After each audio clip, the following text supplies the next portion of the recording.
अम्मी, ये लड़की ना मुझे कहीं से भी नौकरानी नहीं लग रही है। प्लीज आप बुरा मत मानेगा, ये कोई और ही चक्कर है। आपने ज़ोब को देखा कैसे उस लड़की को गहरी गहरी निगाहों से देख रहा था और उसके जाते उसके पीछे पीछे चला गया। समझ नहीं आ रहा, कोई तो बात है। मैं भी वही सोच रही हूँ कि ज़ोब तो लड़कियों से बहुत दूर भागता है, मगर इस लड़की को बहुत इज्जत से घर लेकर आया है, उसका सामान खुद ले जाके कमरे में रखा है और फिर उसको बड़ी इज्जत से लेके गया है। मेरी तो खुद अकल हैरान है। अरे बेटा, तुम ये क्यों लेकर आ गई? तुम्हें सिर्फ मेरी देखभाल के लिए रखा गया, ये और मुलाजिम है ना,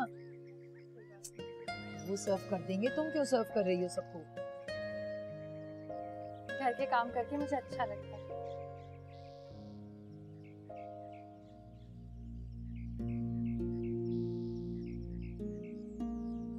देखा देखा अम्मी आपने, ये लड़की मुझे कहीं से भी नौकरानी नहीं लगती। मैं आपको बता रही हूँ, आप प्लीज इसके बारे में मालूमात करें। अरे इसकी चाल ढाल, इसका रख रखाव कहीं से भी नौकरानियों वाला नहीं है।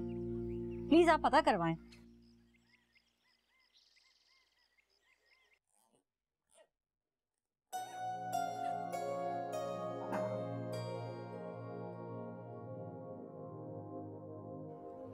आप क्यों मेरे रूम में आ गए? घर वाले क्या सोचेंगे?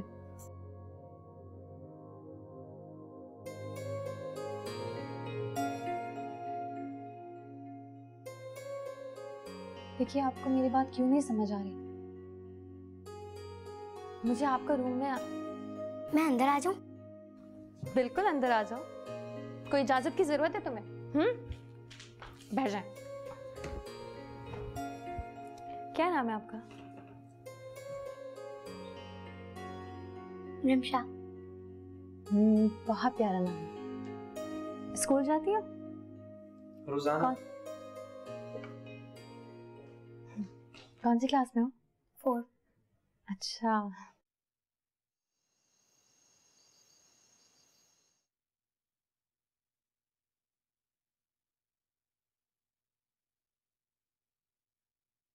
अम्मी, मैं तो उससे 2-4 बातें करके बहुत ज्यादा कुरेदने की कोशिश करके आ रही हूँ, लेकिन वो तो मुंह हाथ से ज्यादा कोई जवाब ही नहीं देती किसी बात का।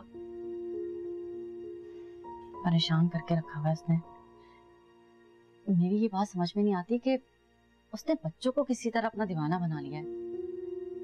अभी मैं रिमशा को उसकी गोद से जबरदस्ती छुड़वा के आई हूँ। अब वो बाहर जाके दिशान के साथ खेल रही है।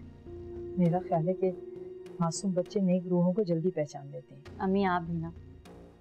मैं तो ज़ोब की उसमें दिलचस्पी देख के पहले तो बहुत ही खुश हुई कि चलो शुक्र है लड़कियां ढूंढने की मुहिम से अब हमारी जान तो छूटेगी, लेकिन वो तो दारुल अमान से आई है। मैं भी यही सोच रही थी फरहा, लेकिन न जाने ये लड़की किन हालात से गुजर कर दारुल अमान तक पहुंची है। अगर कोई गरीब होती तो हम इसे गले लगा लेते। जानती हूँ हम जिस समाज में रहते हैं वहाँ दारुल अमान से आई हुई लड़कियों के बारे में लोग मुख्तलिफ राय रखते हैं। ठीक कह रही हैं आप। देखो बीवी, ज़ोब साहब चाहे तुमसे कितनी मोहब्बत क्यों ना करें, चाहे वो तुम्हें आसमान से उतरी हुई परी क्यों ना समझती, अगर वो एक खानदानी आदमी है और तुम्हारे नाम के साथ ये दारुल अमान का नाम जोड़ चुका है और ये जिंदगी भर तुम्हारा पीछा नहीं छोड़ेगा। ज़ोब, ये नायाब कहाँ है? खाने पे क्यों नहीं आ रही? रमशा बुलाने गई है, बस आती हो। वो आंटी बोल रही हैं कि उनको भूख नहीं है, वो नहीं आ रही। क्या मतलब भूख नहीं है? ये तो खाने का वक्त है। सलमा, जाकर नया बीबी को बुला।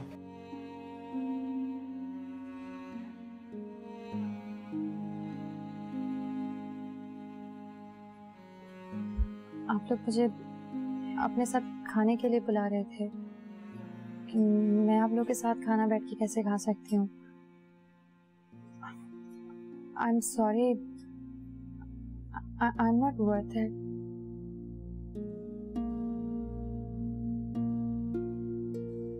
अरे अम्मी, आपने इस लड़की की इंग्लिश देखी? कितनी अच्छी बोल रही थी।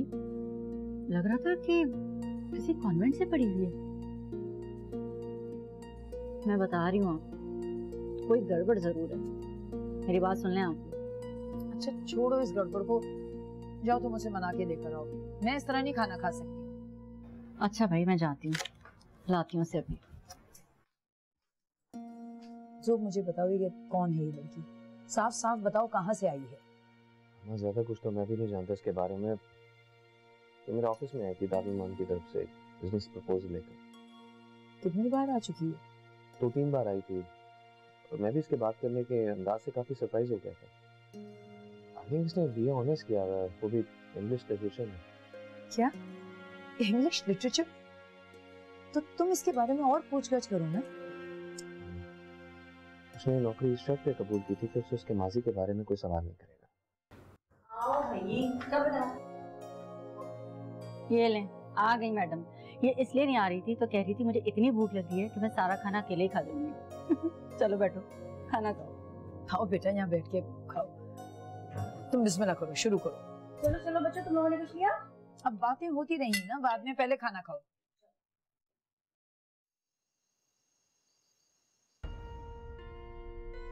तुम लोगों ने देखा उसके खाने का अंदाज कितना नफीस था, उठने बैठने में डिसिप्लिन, बात करने का सलीका। किस पहलू से लगता है कि वो दारुल अमान की एक लावारिस लड़की है? गुरबा में क्या ये चीजें पाई जाती हैं? मुझे तो लगता है कि किसी बहुत ही आला खानदान की लड़की है। कह तो आप बिल्कुल ठीक रही हैं, लेकिन मुसीबत तो ये है कि वो अपने बारे में कुछ बताती भी तो नहीं है।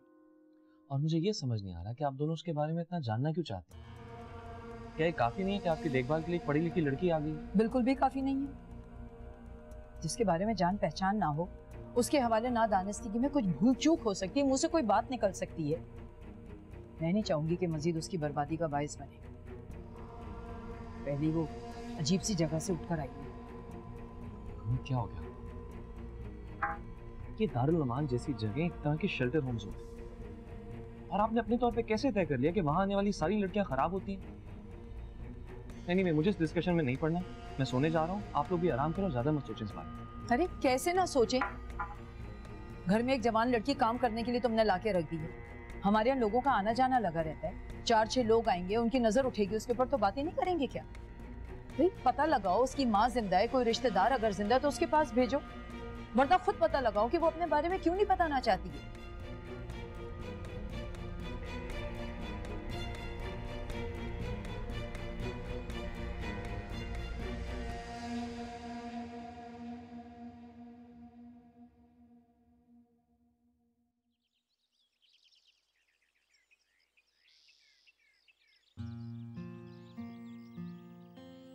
अरे निशु, माशाल्लाह, व्हाट अ प्लेजेंट सरप्राइज। यानी कि फाइनली तुम बंद कमरे से निकल आई गई हो। जी भाई, इंसान सारी जिंदगी तारीकियों में तो नहीं रह सकता ना। I'm glad to see you're feeling better. आओ, आओ प्लीज।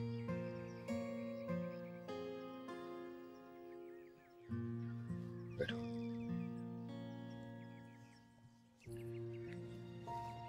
अब तुम ठीक हो? काफी हद तक ठीक हूँ। ज़ोब को अपने जहन से निकालने में और खुद से जंग लड़ने में थोड़ा टाइम तो लग रहा है, लेकिन आज मैं अपने आप को घर से निकाल कर लाई हूँ। I'm really happy for you. लेकिन मैं आपके लिए हैप्पी नहीं, क्योंकि आप ना ही नायाब को अभी तक पा सकें और ना ही अपनी जिंदगी का कोई डिसीजन ले सकें। ले लेंगे कभी ना कभी जिंदगी का डिसीजन। तुम मेरी फिक्र मत करो। कैसे फिक्र ना करूं? मैं जानती हूँ कि आप अंदर से कितने डिस्टर्ब और तन्हा हैं। मामा भी आपकी वजह से फिक्रमंद रहती है कि आपकी एज निकली जा रही है और आपकी अभी तक शादी नहीं हुई, और जिसको आपने अपने दिल में बसाया उसे अभी तक मना नहीं सके। भाई, घर सिर्फ नौकरानियों से नहीं आबाद होता, एक लाइफ पार्टनर की जरूरत होती है। और आज मैं इसीलिए यहाँ आई हूँ ताकि आप मुझे उससे मिलवाने लेकर जाएं, ताकि मैं जाकर उससे 2 टोक बात कर सकूं। 2 टोक बातों से अगर प्यार मिल जाता तो ये कोशिश मैं कई बार कर चुका हूँ।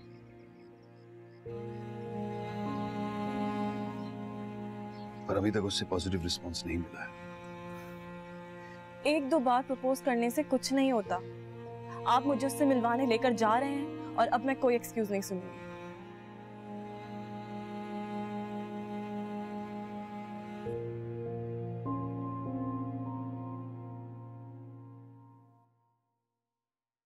नहीं जावेद साहब, चाय की कोई ज़रूरत नहीं। दरअसल हम मिस नायाब से मिलने आए हैं। ये मेरी बहन निशा है और ये उनसे मिलना चाहती है। आप बुला सकते हैं प्लीज? मिस नायाब यहाँ से चली गई डॉक्टर साहब? चली गई? तो कहाँ? वो जिस कंपनी में दारुल अमान की दस्तकारियाँ वगैरह मार्केटिंग के लिए जाती थी, उस कंपनी का ऑनर आके चले गया। वो एक नौजवान लड़का है और मिस नायाब की पहले से डील हो चुकी थी। वो उसे अपनी माँ की देखभाल के लिए एक अच्छी सैलरी पे ले गया है। नौजवान लड़का पहले से भी माँ की देखभाल? बड़ी हैरत की बात है जावेद साहब, पर नायाब ने तो जिक्र नहीं किया। अच्छा, आपने उस नौजवान का पता डिटेल्स नोट किए होंगे ना? जी हाँ, क्यों नहीं। मैंने रिटन में उसकी पूरी रिस्पॉन्सिबिलिटी लिखवा ली थी। मेरे पास फाइल में उसका पता मौजूद है। एक मिनट में आपको दिखाता हूँ। नहीं, इसकी कोई जरूरत नहीं। लेकिन भाई, हमें तो उससे मिलना था ना? मिलना था, अब इसकी कोई जरूरत नहीं। जावेद साहब, हमें इजाजत दें। जी।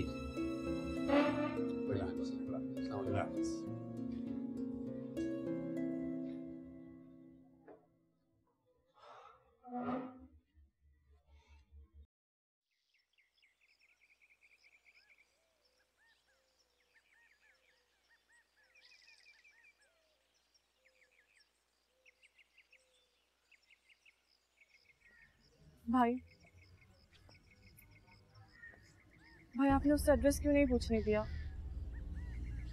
एड्रेस की कोई जरूरत नहीं निशु, अब हम उसे नहीं ढूंढेंगे, हम सिर्फ घर चलेंगे। लेकिन भाई वो पता नहीं कहाँ होगी, किस हालत में होगी। निशु जहाँ भी होगी खुश होगी। वो बच्ची तो है नहीं, खुद के डिसीजंस ले सकती है। जहाँ भी गई होगी उसे वो जगह मुबारक। लेकिन आपकी भरी हुई आंखें तो कुछ और ही बता रही हैं। आप बहुत हर्ट हो चुके हैं ना, कि वो आपको बताए बगैर निकल चुकी है। आंखों का क्या है निशु, चाहे वो तुम्हारी हो या मेरी, खुद ब खुद भर जाती है। वैसे हम भाई बहन हैं बेवकूफ, जानती हो क्यों? क्योंकि हम दूसरों से उम्मीदें बांध रखते हैं। अगर आप उससे इस हद तक चाहते हैं तो उससे कांटेक्ट में रहा करें। दूर भागना तो सोल्यूशन नहीं है ना। तो क्या उसका पीछा करना सोल्यूशन है? नहीं निशु, मैंने तय कर लिया कि आज के बाद मैं उसका पीछा नहीं करूंगा, उसे और हर्ट नहीं करूंगा। उसके पास मेरा नंबर है, अगर वो चाहती है वो मुझे खुद कांटेक्ट कर सकती है, लेकिन मैं नहीं करूंगा। अब चलो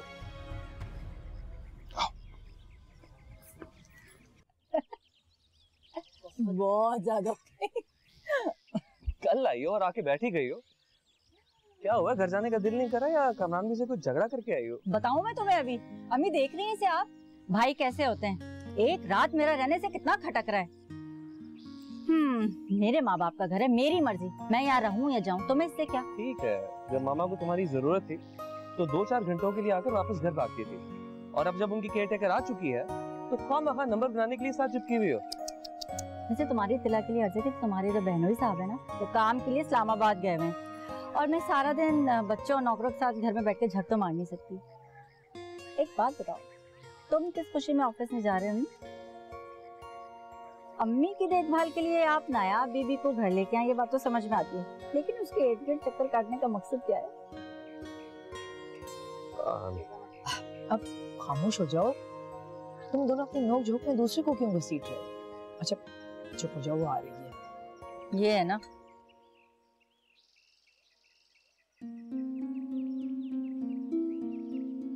ये तुम्हारे हाथ में क्या हुआ?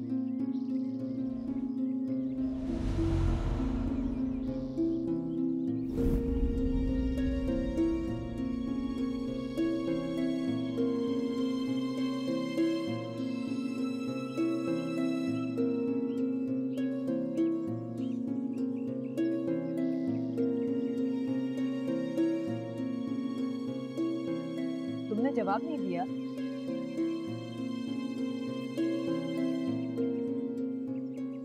ठीक है, अगर तुम नहीं बताना चाहती तो कोई बात नहीं, मैंने तो वैसे ही पूछ लिया था।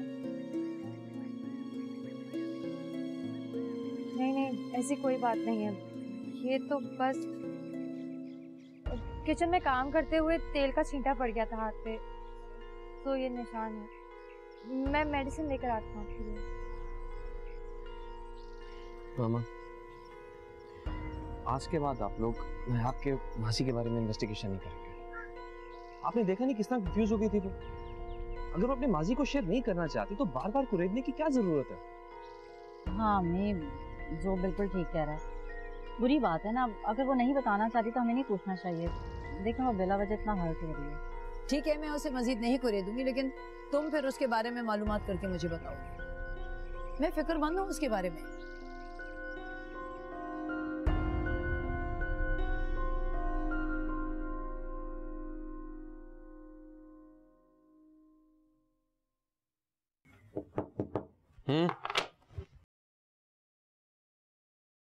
साहब, आपका लेटर आया है। उधर रख दो।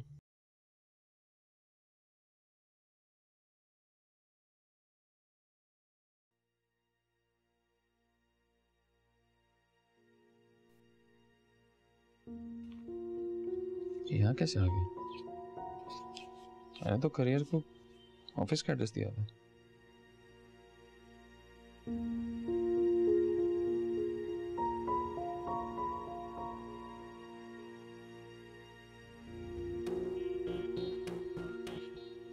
निकानामा,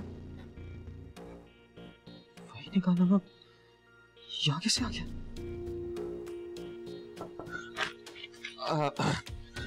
नायाब, आप मेरे कमरे में, मैंने कभी सोचा भी नहीं था कि आप मेरे कमरे में आएंगी कभी। क्या हुआ, कोई परेशानी है? नहीं नहीं, ये टैक्स का नोटिस इनकम टैक्स वालों ने ऑफिस भिजवाना था, घर भिजवा दिया। Just a notice. मैं आपको थैंक यू कहने आई थी। आपने अपने घर वालों से बात की कि कोई मेरे मासी के बारे में ना पूछे। Thank you. इसमें थैंक यू कहने वाली कौन सी बात है?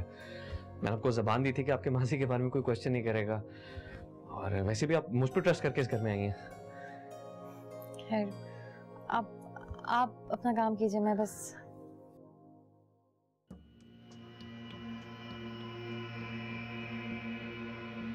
शुक्र है घर में किसी और के हाथ नहीं लगा, मैं तो गया था आज।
कागज के टुकड़े तो पहुंच गए, लेकिन उस लड़की का कुछ पता नहीं चल रहा है।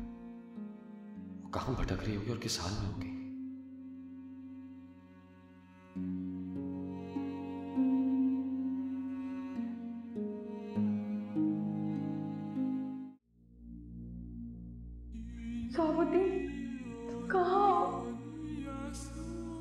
मैं बीवी हूँ तुम्हारी। तुम कहां हो? तुम मेरे सामने क्यों नहीं आती? तुम्हारी आवाज आती है मगर तुम सामने क्यों नहीं आती? कहाँ हो सवाबुद्दीन? सवाबुद्दीन, मैं मुश्किल में हूँ, मेरी मदद करो। सवाबुद्दीन, सवाबुद्दीन।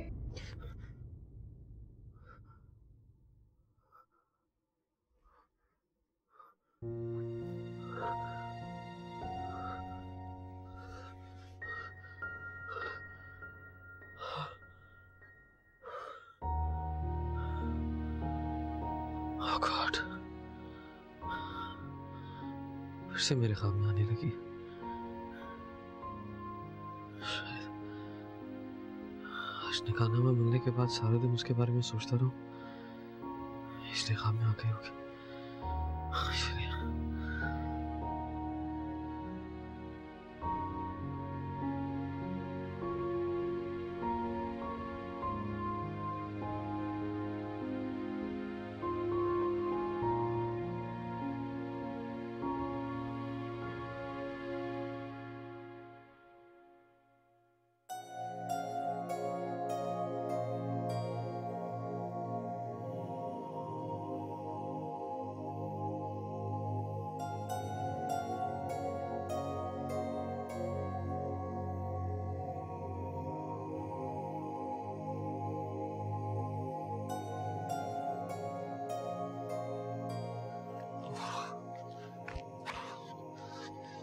क्या हुआ? अरे आप, तबीयत ठीक है ना आपकी? आप इस वक्त यहाँ क्या कर रही हैं? मैं अपने अल्लाह से बातें कर रही हूँ। कुछ शिकवे, कुछ शिकायतें सुना रहे हैं, दिल भी हल्का हो जाता है। और फिर अगली सुबह नई उम्मीद के साथ जिंदगी का सफर शुरू करती हूँ। अच्छा, मुझे लगता है कि अल्लाह ताला ने मुझे इस वक्त आपके पास इसलिए भेजा है कि मैं आपकी तन्हाई दूर कर सकूं। जी नहीं, आप मेरे और उनके दरमियान आ चुके हैं और कुदरत के इस कनेक्शन को डिस्टर्ब भी कर चुके हैं।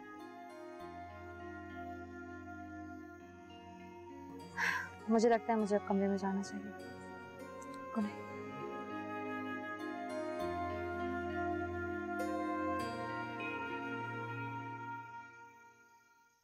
ऐसे ही मुझसे दूर भागती है ये।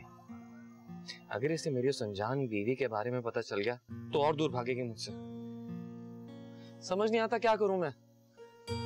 आपसे उसके मिलने की दुआ करूं या इसे पाने की दुआ करूं?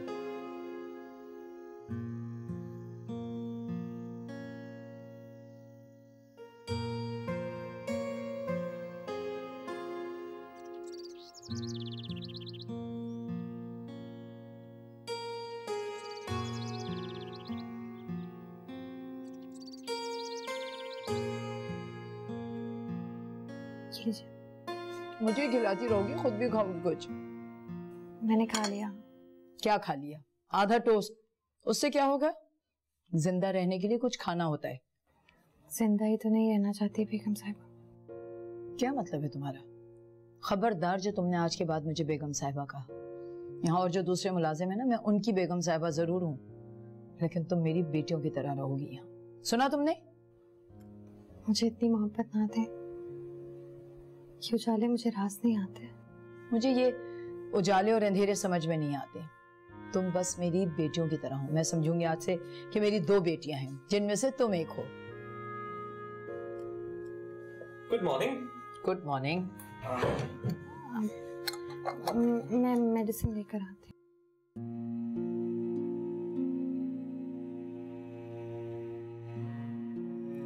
ये लड़की जो भी है अंदर से बहुत टूटी हुई है। मेरा तजुर्बा तो यही कहता है।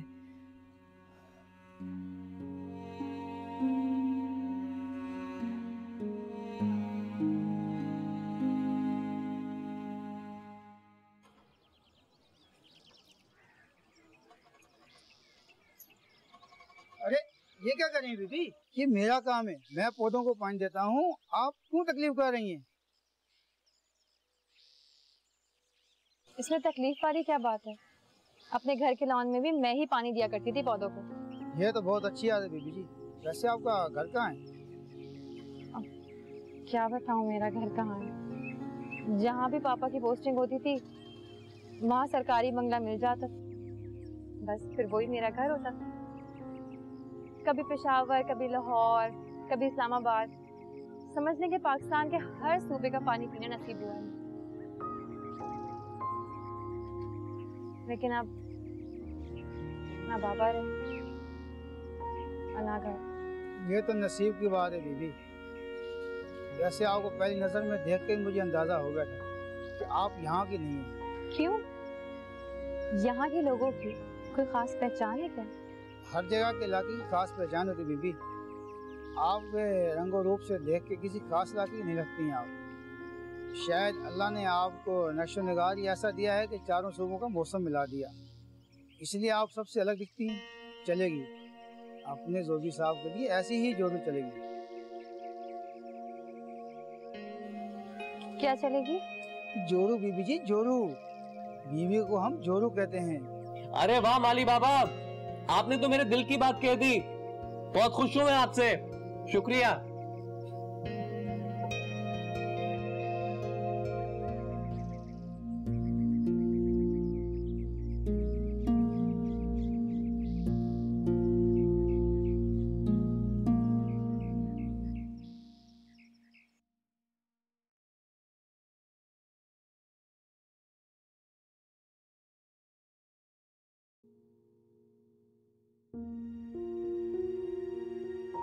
ये क्या करते फिर रहे हैं आप?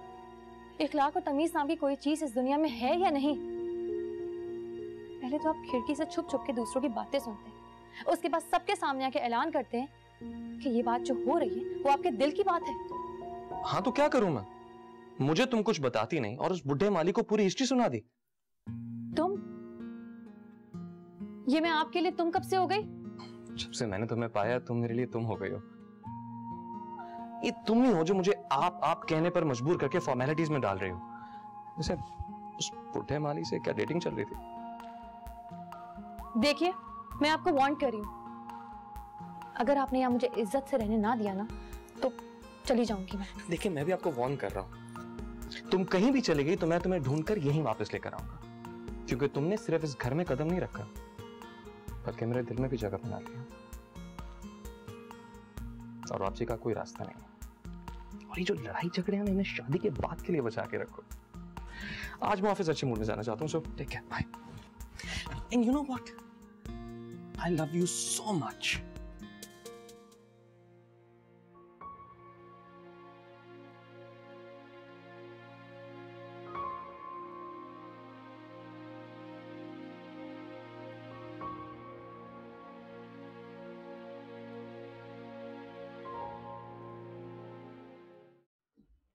वो 1 2 3 तुम्हारी बात। अस्सलाम वालेकुम। तुम यहाँ बैठी हो बुढ़िया? तुम्हें पता है ना मैं ऑफिस से सिर्फ तुम्हारी वजह से जल्दी आता हूँ। अच्छा सुनो, आज मैं तुम्हारे लिए खास कुछ शेर याद करके आया हूँ। कुछ गलती हो जाए उनमें तो जाने देना, लेकिन प्लीज सुनो गौर से। सुनो, सितारों जैसी ये आंखें, ये चांद जैसा चेहरा, तुम्हारा सिलसिला कुछ आसमानों से मिलता है। और मामू बस कर दें, मुझे आंटी के साथ गेम खेलने दें। अरे क्या हो गया तुम्हें? क्यों मेरे जज्बात को धकेल रही हो एक साइड पे? कुछ नहीं होता, सुनो पूरी बात। अभी अगला शेर सुनो। जब कभी चांद को देखता हूं तो बस यही सोचता हूं, क्या रोशनी के लिए तेरा चेहरा काफी ना था? वाह वाह वाह वाह साहब, एक अभी एक देखो, ये वाला जो शेर है इसका ताल्लुक चांद से नहीं है, वो सिर्फ तुम्हारे लिए है, तुम्हारे लिए। आंखें भले बातें ना कर पाए फिर भी उनकी ज़बान होती है। तुम चाहे कुछ ना भी बोलो, तुम्हारी खामोशी सब कुछ कह देती है। वाह वाह वाह। हजूब साहब जी, आप अपनी शरारतों से कब बाज आएंगे? शरारतें? मैं कोई 2 साल का बच्चा हूँ। देखिए आप जो भी कर रहे हैं ना बहुत गलत कर रहे हैं। अच्छा मैं क्या क्या गलत कर रहा हूँ मुझे एक बार लिस्ट बना के दे दे, मैं आइंदा नहीं करूँगा। मुझे इस घर में रहना है और शराफत से रहना है। हाँ तो रहिए ना, शराफत से रहिए, किसने मना किया? अगर आपको ऐसा लगता है कि मुझे आपके इशारे समझ नहीं आते तो गलतफहमी है आपकी। मैं आपकी मोहब्बत का जवाब कभी मोहब्बत से नहीं दूंगी। क्योंकि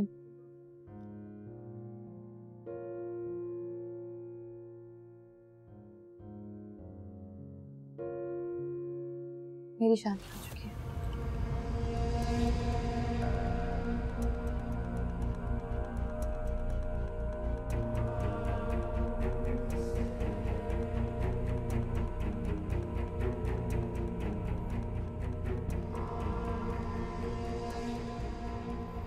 कौन है वो गधे का बच्चा? मुझे आपको सिर्फ यही बताना था कि मैं आपके लिए नहीं हूँ। अब वो कौन है इससे आपको कोई फर्क देना चाहिए। लेकिन जो कोई भी है मुझसे खड़े खड़े तुम्हें तक आकर लूंगा, याद रखना।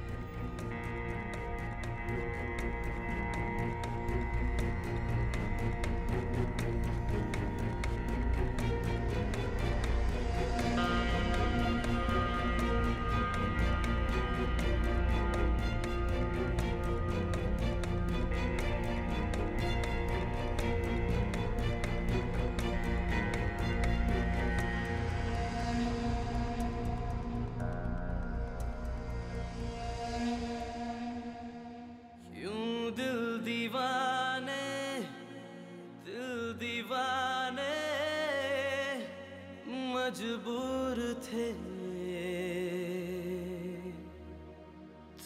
साथ लेकिन फिर भी दो कदम दूर थे। सुहाबुद्दीन, कहाँ हो तुम?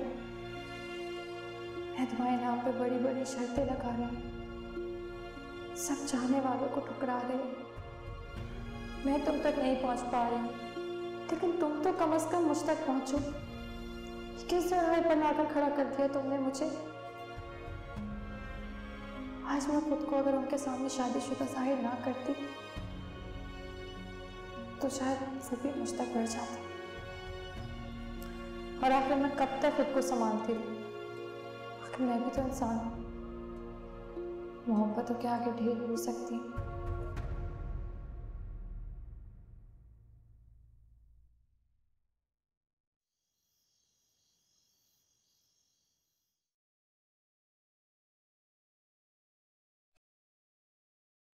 क्या बात है बेटा, बहुत बुझे बुझे से लग रहे हो।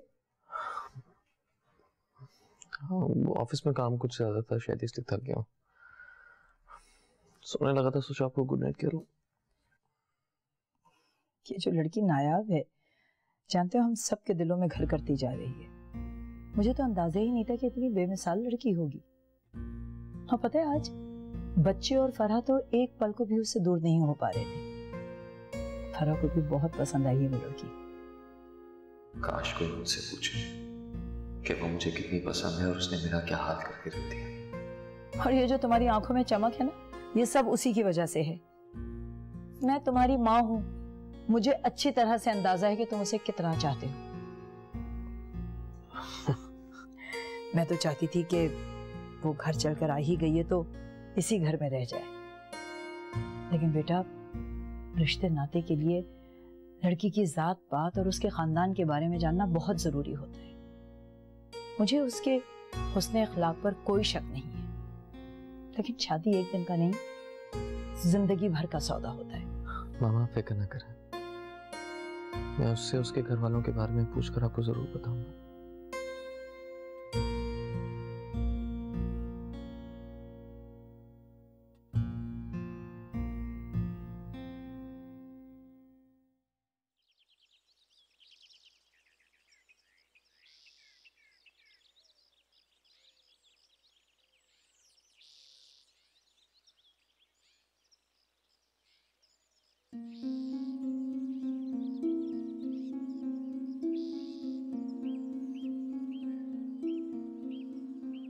तुम चाहे जितनी मर्जी खामोशी इख्तियार कर लो, लेकिन मैं अपनी बात का जवाब सुने बगैर यहाँ से हिलूंगा नहीं।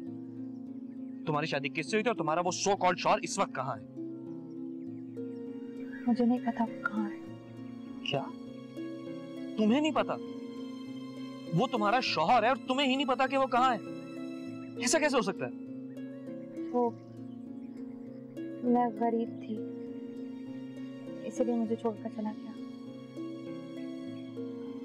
अगर जहेज की गाड़ियां समय से मिलती तो शायद सर आंखों पे बिठा लेता। मेरी तरफ देख, मेरी आंखों में आंखें डालकर बात करो, तब मुझे यकीन आएगा, क्योंकि आंखें हमेशा सच बोलती हैं। जज्बे भी सच्चे होते हैं, मगर जज्बों की सच्चाई शायद किसी को नजर नहीं आती।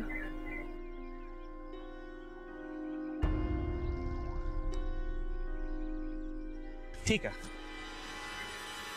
मत बताओ मुझे, लेकिन मैं उस शख्स को जिसने तुम जैसी हस्ती को ठुकराया है ढूंढ निकालूंगा और फिर तुम्हें अपनी दुल्हन बनाऊंगा। And I mean it. और आपको क्या लगता है, जब आप उसे ढूंढ निकालेंगे तो मैं उसे कोई पाना नहीं चाहूंगी? कमाल है, वो शख्स जो तुम्हें छोड़कर भाग गया, तुम्हारे दिल में अब भी उसके लिए इतनी जगह है कि अगर वो तुम्हें मिल गया तो तुम उसके साथ जाओगी। तुम्हें नहीं लगता कि जिंदगी बहुत बड़ी नेमत है जो बार बार नहीं मिलती? जिन लम्हों को हम हसीन बना सकते हैं, तुम उस भगोड़े इंसान के लिए जाया करना चाहती हो? कुछ अपने बारे में सोचो, वरना ये वक्त निकल जाएगा हाथ से। तो क्या करूं? जो तरबियत मुझे मिली है, जिस तहजीब में मैं पली बड़ी हूँ, जिस मजहब को मैं मानती हूँ, उनके उसूलों को पामाल कर दूं? किसी और की बीवी होते हुए मैं गैर मर्द के साथ ताल्लुक इसलिए कि वो मुझसे मोहब्बत करता है, उसने मुझे अपने घर में पनाह दी है। अगर आप मुझसे मोहब्बत करते होते हैं तो आपको इस बात की उम्मीद भी होती कि मैं ऐसा कभी नहीं करूंगी, कभी नहीं।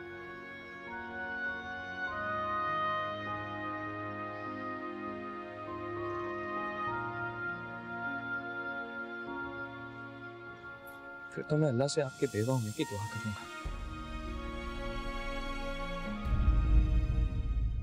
नैनों से